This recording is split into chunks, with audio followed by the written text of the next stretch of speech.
we are doing a webinar with. Our webinar today is about digital health and how we use digital technology in schools. So I'm going to let the panelists introduce themselves.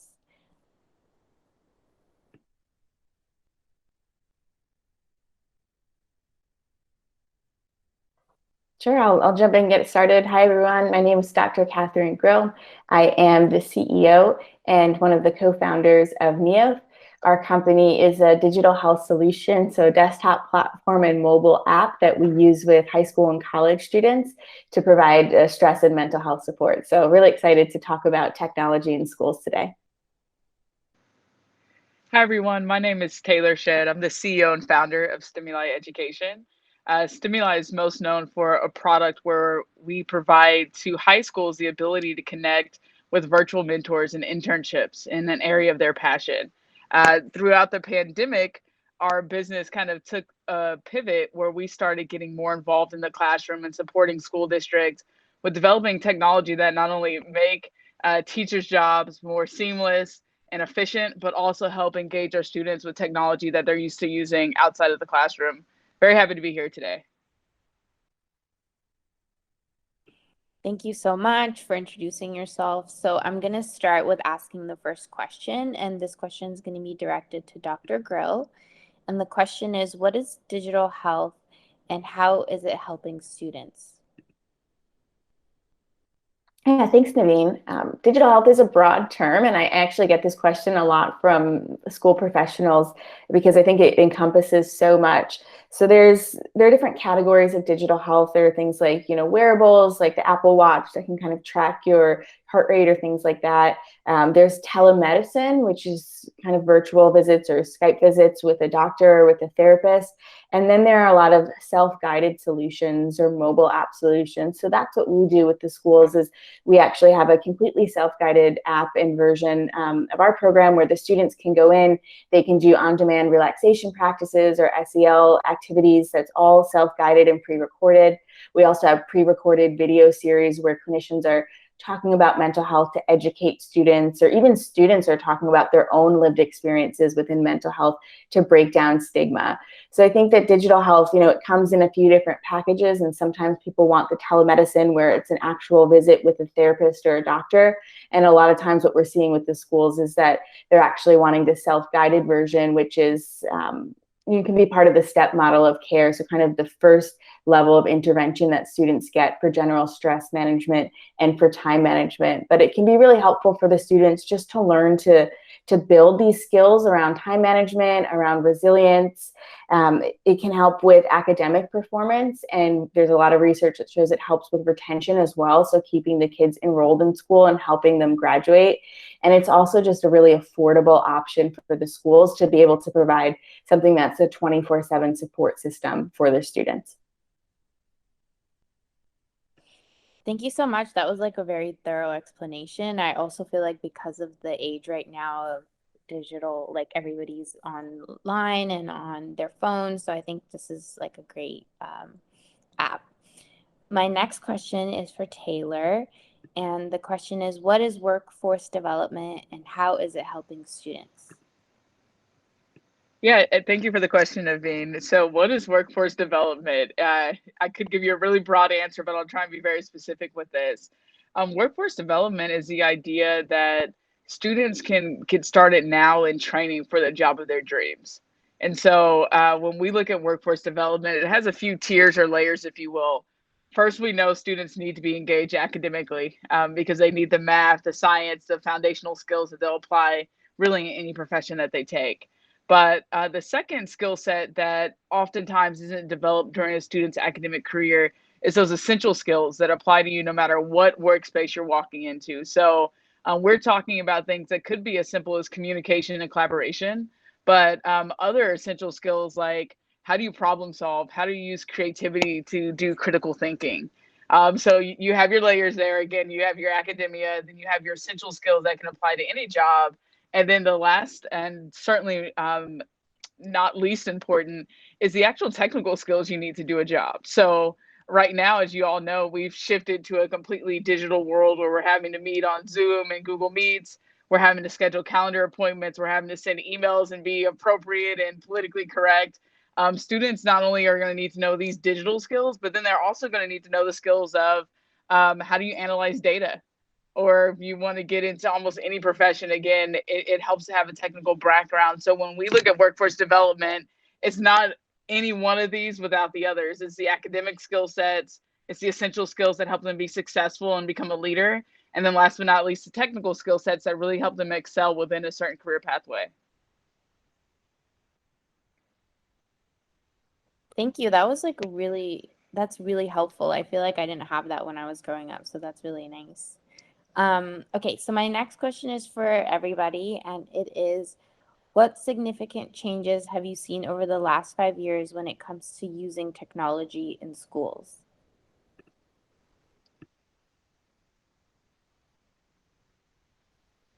Sure, I'll jump in. I'm sure, Taylor, you have a lot to add to this as well. I feel like 5 years ago, at least in digital health, there wasn't anything going on within the schools. There wasn't a lot of technology. There wasn't even a lot as far as mental health programs. I think we're starting to see more schools have, counseling centers, or bring in more counselors or clinical personnel to the schools, especially at the high school level. But the technology, even a year or two ago, there wasn't that much, especially around health and health technology. But with COVID, we've seen that changing really rapidly. So I think one of the biggest changes that we're seeing over the past couple of years, and that we'll continue to see into the next 5 years, is just this adoption of technology. We know from having this remote learning that we've had over the past year that we need to be able to use technology to stay connected to the students. And, it's also a really affordable way and a really convenient and efficient way for the schools to be kind of checking in on their students and getting that data about their health and how they're doing. So what I've just noticed over the past years, and what I predict definitely for the next couple of years, is just more rapid adoption of technology in the schools. Yeah, I would love to add a bit more to that. So over the last 5 years, what we've seen at STEMuli is school districts and educators are so accustomed to saying what technology is available, what applications are available, and how do we take whatever's already on the market and make it work for us. And a lot of the times, school districts are using the applications that they're most familiar with, the ones that have been in our school systems over 10, 20, and 30 years. But within the last 5 years, what we have seen is now school districts are willing to innovate a little bit more. So, when our platform first started, there wasn't a platform that was connecting high school students to Fortune 500 companies and industry professionals. And originally, when we started, you would hear a lot from the corporate side that, hey, our employees are not allowed to use social media. They're not allowed to do different things. And on the school side, they were really scared to even ask their partners to lean in and use this technology. But over the past 5 years, even before the pandemic, you started to see school districts say, okay, we know we need to educate our kids. We know we need to get them more workforce development experience. The only way for us to do it is to lean in digitally. So now when you're looking at before coronavirus and after the disease, what we have seen now is that school districts are saying, wow, we didn't think we could ever innovate before, but this pandemic showed us that we actually have the skill sets. Our teachers are willing to be agile and lean in and use different technologies that they've never used before. And although right now virtual learning isn't getting the best rap because of the results we're seeing, what we've heard from teachers is that there are so many things that we could now do utilizing technology that were not around for us before. So as far as where we see the trends going next, is we're seeing a lot of school districts lean in and say, how can we tap into the world of technology that was used outside of the education sphere? How can we not go back the same way we came and kind of bring the classroom into the 21st or 22nd century? So the most recent example of that is with a school in Texas called Dallas Hybrid Prep. It's the first of its kind opening in the state. And this August, they will launch the use of a gamified learning application. And what we'll call it is, instead of a learning management system, it's a learning experience platform. So the students are going to be able to select their own avatars, skin color, accessories, any clothes that they're wearing. They'll be able to walk into the classroom with their peers. They can greet their peers similar to how they do in Fortnite, where they're waving their hands, they're doing a dance to say hello. And then last but not least, as they do the academic skills that or show the traits and behaviors we know lead to success, like turning your homework in on time, attending class, and all those fun things. The kids get points that they can use to convert in a digital world. And I'm confident that without this year of innovation, this year of digital learning, that school districts would have said, oh, no way we're doing that. We don't need to do that. We don't want to do it. But again, now what we're seeing is that schools are very innovative. They're willing to try new things, and they're now willing to like lead the charge in where we're going in the world of education. That's really cool. My question, like, I would want to know, like, what do you think are the benefits of the technology solutions for both of your, both of the work that you guys do?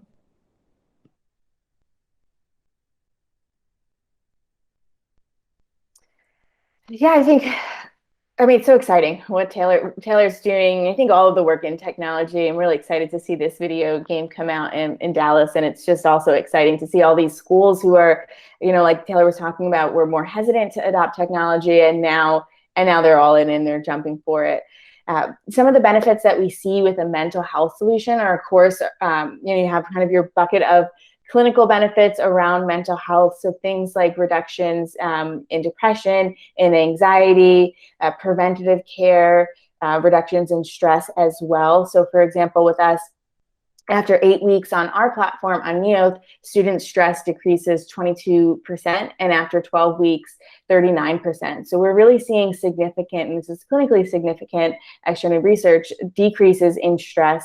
And that's really important for the students because over 90% of students, as shown from some surveys from the American Psychological Association, they're feeling overwhelmed. There's like all of this academic pressure, the pressure to get good grades, to get into college, to stay in school. There's social media and all the pressures there, and just kind of growing up, and being a teen is a difficult time.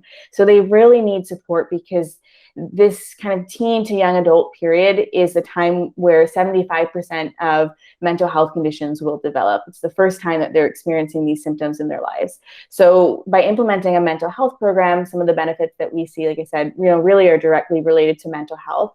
But then we also have these indirect benefits as well, which is helping keep the students in school. So there's a lot of research, especially out of the University of Michigan. If you're familiar with their Healthy Mind study, they've been doing this research for years now, but around the benefits of implementing a mental health program in the school and how that can help with retention of the students. And what we found with our program is that it absolutely does help with the retention of the students.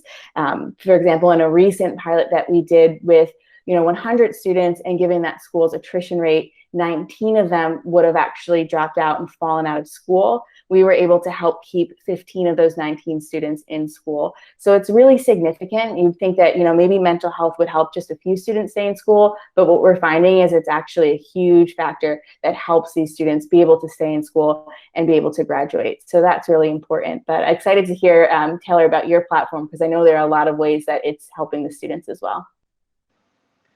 Yeah, just to speak on the mental health aspect as well, and what we do with workforce development, the students we serve in our public school system, they're majority economically disadvantaged, and they're majority minorities as well. So without technology, just think about it, these students would not be able to access these services that we know lead to life success for all of us. As adults, we still need to have the right support systems in place to balance our time management and deal with anxiety and stress. So when you just look at it from that simple point of accessibility, you're taking a student that could be growing up in West Texas, a very rural environment. They don't have access. And it's not even that they don't have access, but they might not have even heard about it before. They might not have even been a part of a family that does talk about mental health and the different things that you can do in order to implement better practices. So there's one aspect of just like hearing about it and knowing what's out there. But the second aspect, when you think about workforce development, again, is just because you grew up in a rural town or a small city or large city does not mean you should be disadvantaged. Right now, students can get on social media and they can see the coolest realtor, the coolest NBA star, the coolest rapper, and these students want to become something, but they need help in order to do it. So what technology enables our school systems the ability to do is to not restrict students based upon where they were born or where they grew up, but to make sure that they have the same access to mental health services, to workforce development, to virtual mentors, all these great things that they need in order to achieve life success. So because you're like all these like technology and all these things are helping, and I know we touched upon this already, but what do you think are still the barriers of adopting technology when we see all the benefits?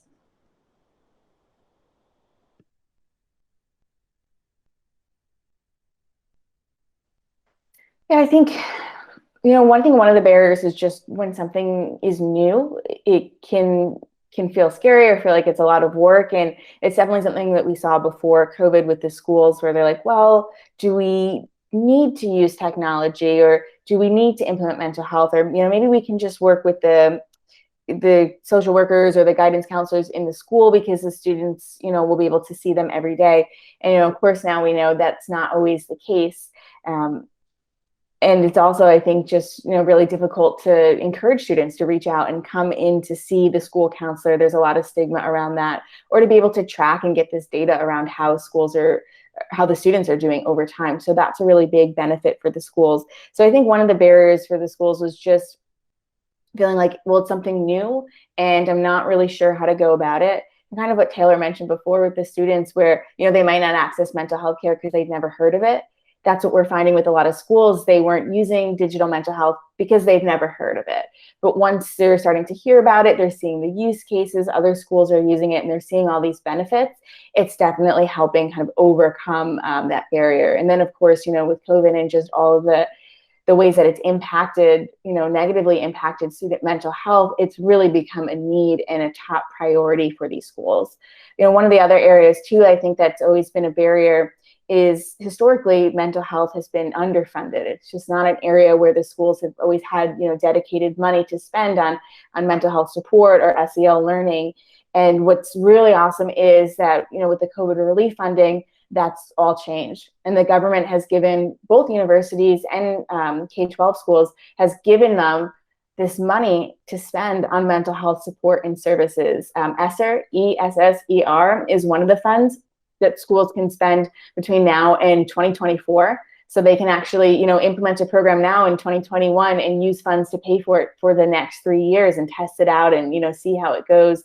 So I think budget has always been a big barrier towards adopting these types of programs. But now with all this government money coming in, schools can adopt programs at no cost to them, and they can actually see and test it for a few years and see how it goes. So I think that while there have been barriers, I think a lot of what's happened in the past year with COVID has helped to reduce some of those barriers.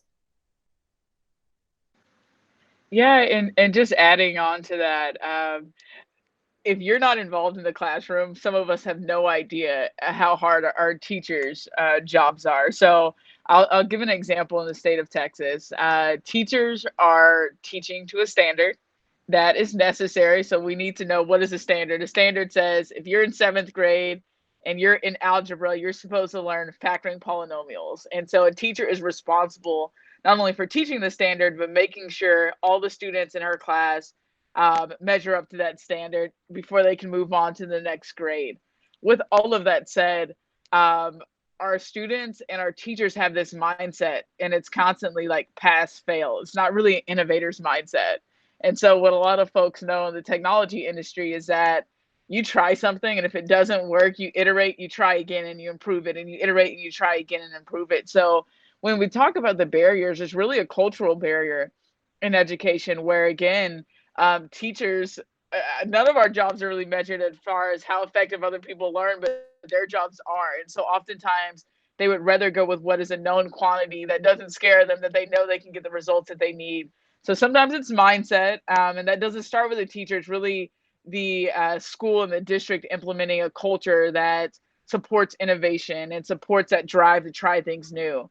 But other barriers, as Dr. Grill said, is definitely funding.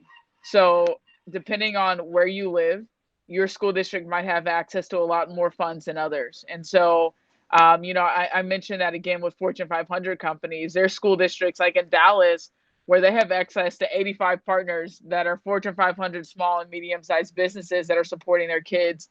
But then you go to a school district that could be 2 hours drive away, and there's not one Fortune 500 company that they're accessing and reaching. So as far as barriers, I think it's cultural mindset. I'm going to continue to say accessibility and know-how. And last but not least, in general, I think that education is going through a paradigm shift right now. And so when you go through any paradigm shift, you have your early adopters, you have the middle group that's grabbing things on as they come, and then you have the group that's really slow to adopt. So it's how do we bring everybody up together to support change for all students, not just a few. You guys are so great because I think you guys answered my next question, which was like, what would you say to schools who are hesitant to adopt technology? But now I kind of wanted to talk about your guys' partnership, like the partnership of STEMuli and Neolth, and maybe if you guys can talk a little bit about like the goal and how do you think it can help people? Well, I'd love to dive in first. So, a little bit about Stimuli and the group of kids that we work with most often. We're working with kids that they are going to specific schools called P-TECH schools. And all that means is within a 4 to 6 year period of time, these students are graduating high school with an associate's degree and workplace experience provided by a business partner. Okay, so let's wind that back a little bit. Your normal high school experience is you're going to school, you're taking classes, and you might participate in some extracurricular activities. The students that Stimuli works with are on an accelerated pathway where they're almost taking school year round with the goal of getting their associate's degree as well as participating in as many internships as possible. So when you take a student like that, who now all of a sudden has somewhat of a set schedule to now school year round, college courses, which are different than high school courses, they are under an immense amount of stress. So they're under the stress of, I need to be able to provide for my families. I want my family to have a better childhood than I did. I want them to have more resources. So I have to select the right job. They're stressed out about what is the right job. Am I in the right pathway? They're making all of these adult decisions a lot earlier than I think a lot of us had to. So just now knowing who our students are, what our goal is, and what we're super happy to provide our school districts with is not only the ability to, again, prepare students for the workforce, but to prepare them for life success. And what that means to us is having access to mental health resources. So in our dream world, every high school student would not only have access to any mentor that can help train them for their dream job, but they would have access to self-facilitated mental health applications and knowledge that can help carry them through any barrier that they might reach. So our students are very resilient. They've overcome different challenges in the past. That's not the question, but can they learn different coping mechanisms so that they can be successful when they continue their college degree? Can they then learn different mechanisms to be successful when they take a pivot in their career? So we're super excited, really, just again, to lower the barrier of accessibility to these services that we feel like lead to are probably the number one indicator for how someone succeeds on the job or in life. Yeah, absolutely. We're so excited to be working with Taylor and working with STEMuli. It's just a fabulous company, and they have such a great track record, especially down in Texas. So I think Taylor, you covered a lot of it, but mental health is so important, and it's always been part of, I guess, my inspiration or my driving force, just because of growing up and my experiences in school, and then working as a clinician and as a research scientist with these teens and young adults. I saw how deeply mental health impacted their ability to succeed professionally and academically, and how little schools offered as far as mental health support, especially for going back 10 or 15 years. So part of our partnership, to me, really feels like making mental health more normalized integrating it into the curriculum, the same way that they're thinking about professional achievements and internships, which is so normalized and every student's doing it. Now we're thinking about getting them that mental health care. And if we can bundle the services and we deliver it together, then, mental health is the same as getting these internships or going to PE class. Like, it's just part of their normal education. So I think that that's really important, but also what Taylor was talking about with these students who are more in a high pressure situation, it's so incredibly important for them.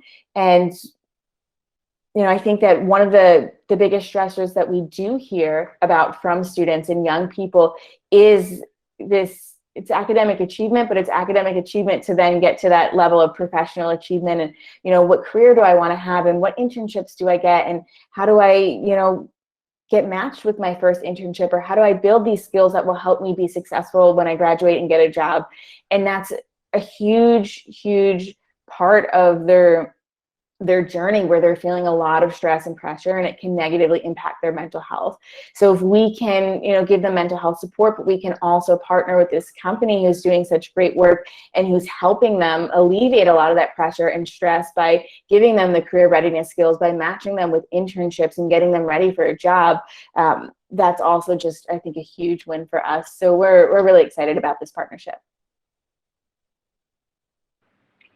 Yeah, and I just want to add one more analogy to what this partnership could do and what our goals are for students. So if you think of our partnership almost like a GPS, so whether you use Apple Maps, Waze, or Google Maps, but the idea is, as a student, no matter where you are in your journey, you can say, this is the destination I want to reach.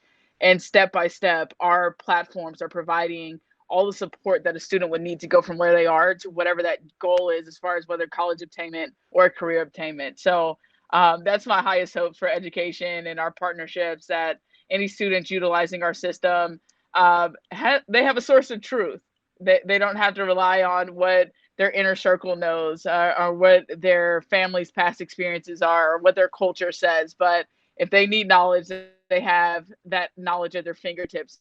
Thank you so much. I think that this was a really helpful webinar, because I feel like you can see the passion that you guys both have to helping students and helping mental health, being in the mental health field. So we are done, but is there any last minute thoughts or anything that you guys wanted to say before we end?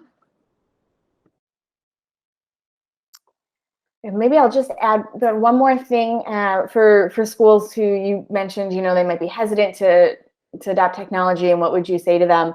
I would say it's so important. It's the future. It's where we're moving, and it's also a lot easier than you think.